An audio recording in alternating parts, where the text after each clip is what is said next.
When the 25-year-old cowboy dropped to his knee in the melting snow, the 42-year-old widow whispered the same words she'd been hiding behind for years. "I'm too old for love." But this time, her trembling hand reached for the ring anyway. Subscribe to Wild Sky Stories. Turn on the bell icon so you can do not miss any new video. The evening sun painted the dusty streets of Willow Creek in shades of amber and gold as Eleanor Hayes wiped down the worn wooden counter of her small general store. At 42 years old, she had accepted her place in life, a widow running the only mercantile in this remote Arizona Territory town. Her youth spent caring for a husband who never truly loved her, and a child she lost too young. Her dark hair, now streaked with silver at the temples, was pulled back in a practical bun. Her hands, once soft and delicate, had become calloused from years of hard work. She had stopped looking in mirrors years ago, finding no reason to examine what time had done to her face.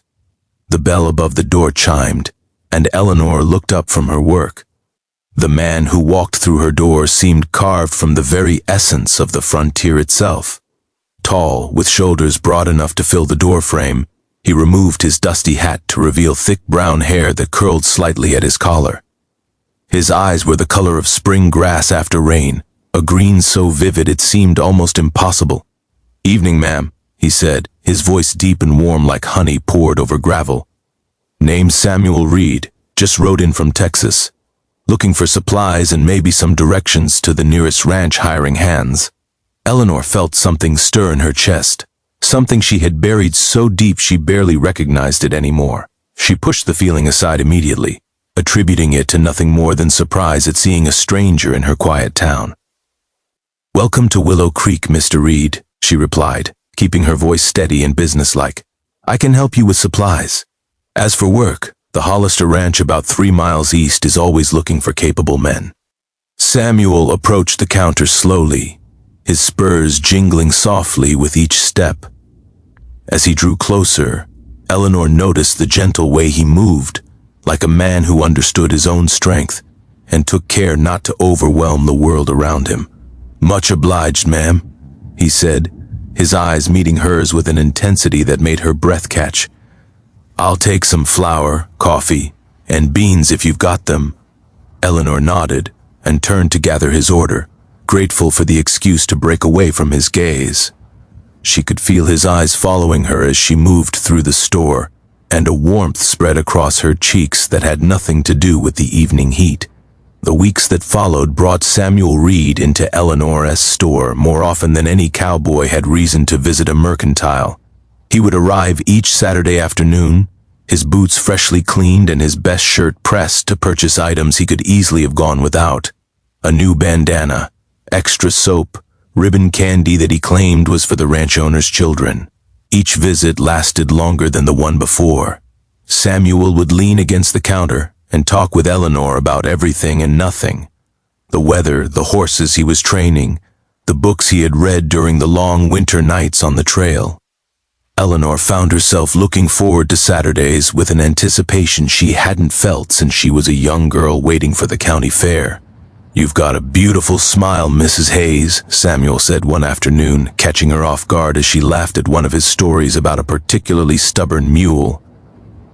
Eleanor's smile faded immediately, replaced by the careful mask she had worn for so many years.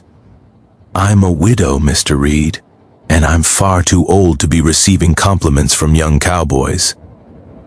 Samuel's expression softened, but he didn't look away. "How old do you think I am, ma'am?" 25 at most," Eleanor replied, her voice firm. "Young enough to be—" She stopped herself, unwilling to finish the thought. 25 exactly, Samuel confirmed, "and old enough to know my own mind and heart. Old enough to have buried both my parents to fever. Old enough to have crossed this country twice and seen things that would age any man's soul. Age is just a number, Mrs. Hayes. It doesn't measure what's inside a person." Eleanor shook her head, busying herself with straightening merchandise that didn't need straightening.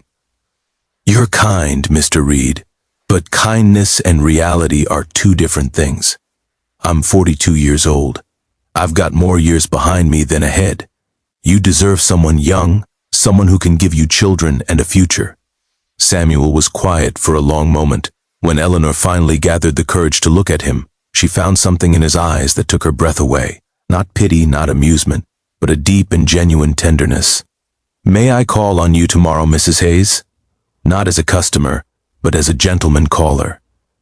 "That would be entirely inappropriate," Eleanor replied, her voice barely above a whisper. Samuel placed his hat back on his head and touched the brim in a gesture of respect. "I'll see you tomorrow at noon, then. I make a fine picnic lunch." He arrived at precisely noon the following day, a wicker basket in one hand and a bouquet of wildflowers in the other. Eleanor had told herself she wouldn't be there, that she would close the store and disappear for the afternoon. Instead, she found herself wearing her best blue dress, the one she hadn't touched since her husband's funeral, her hair let down in soft waves around her shoulders. They walked together to a spot beside the creek that gave the town its name, spreading a blanket beneath the shade of an ancient cottonwood tree. Samuel unpacked cold chicken, fresh bread, and apples so red they looked like rubies in the sunlight. "Tell me about yourself, Eleanor," he said, using her first name for the first time. The sound of it on his lips made her heart race. She found herself talking in ways she hadn't talked in years, about her childhood in Missouri, about her dreams of becoming a teacher before her father married her off to a man twice her age at 16, about the baby girl she had lost when she was 23, and the husband who had blamed her for the loss until the day he died. Samuel listened without interrupting, his green eyes never leaving her face.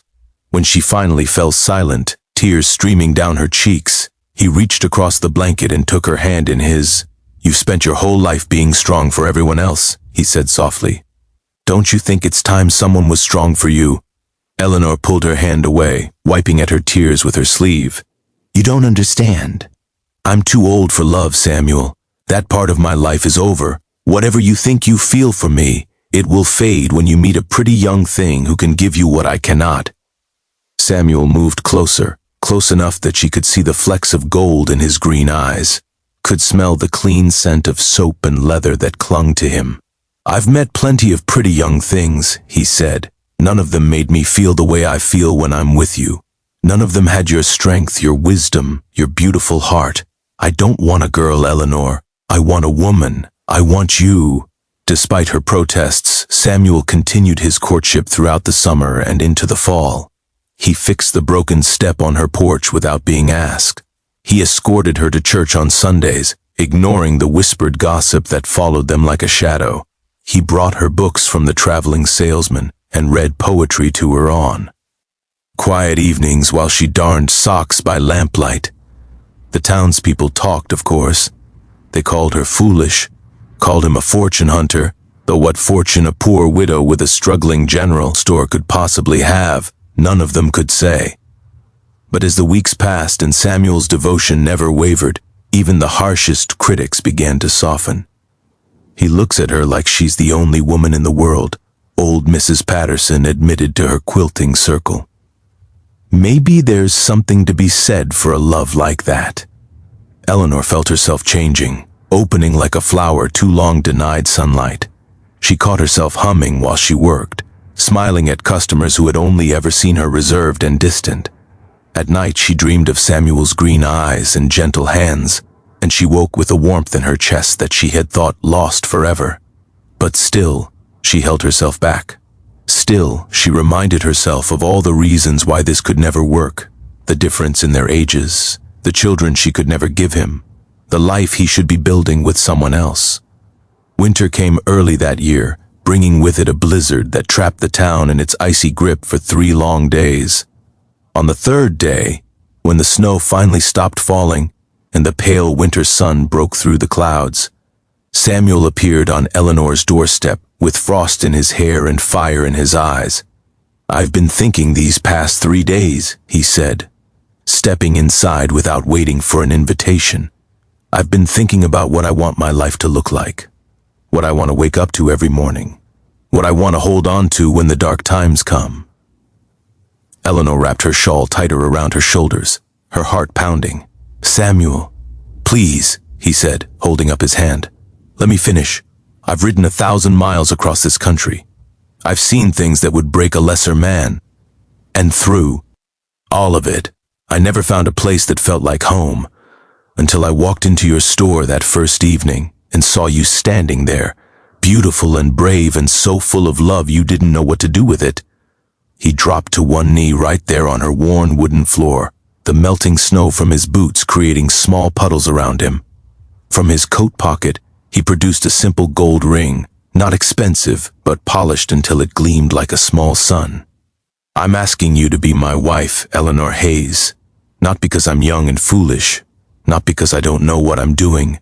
I'm asking because I love you more than I've ever loved anything in my life, and I can't imagine spending another day without you by my side. Eleanor felt the tears streaming down her face, felt her heart breaking open in the most beautiful way. I'm too old for love, she whispered. The words she had repeated so many times they had become a prison. Samuel reached up and took her hands in his touch warm and certain. Then let me spend every day proving you wrong. Let me love you until you believe it. Let me show you that love doesn't know anything about age. It only knows about hearts, and yours is the most beautiful heart I've ever known. For a long moment, Eleanor stood frozen, caught between the fear she had carried for so many years and the hope that bloomed bright and fierce in her chest. She thought about all the reasons to say no, all the sensible arguments that had kept her safe and alone. Then she looked into Samuel's green eyes and saw something she had never expected to find. A future, a real future filled with laughter and warmth, and the kind of love she had only read about in books. Yes, she breathed, the word escaping before she could stop it. Yes, Samuel Reed, I'll be your wife. They were married on the first day of spring, when the wildflowers were just beginning to poo. Through the thawed earth, and the creek ran high with melted snow. The whole town turned out for the ceremony, even the gossips who had whispered behind their hands, their hearts softened by the obvious joy that radiated from the couple standing before the preacher.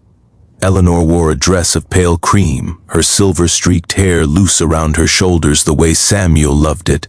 Samuel wore his best suit, the one he had bought especially for this day, his green eyes bright with tears he didn't try to hide. I never thought I'd have this, Eleanor whispered as they stood together before their friends and neighbors. I never thought I deserved it. Samuel lifted her hand to his lips and pressed a gentle kiss to her weathered fingers.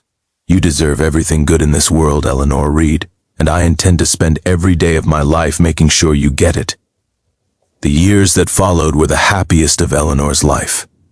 Samuel continued working at the Hollister Ranch while Eleanor ran her store, but their evenings were their own, filled with shared meals, quiet conversations, and a love that only deepened with time. Some nights, Eleanor would catch Samuel watching her with that same intensity he had shown the first day they met, and she would feel her cheeks flush like a young girl's.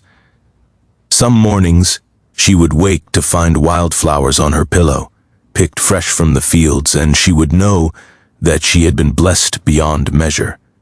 They never had children of their own, but they became beloved figures in Willow Creek, the couple who had proven that love could find you at any age, that second chances were real, that the heart didn't follow rules about what was appropriate or expected.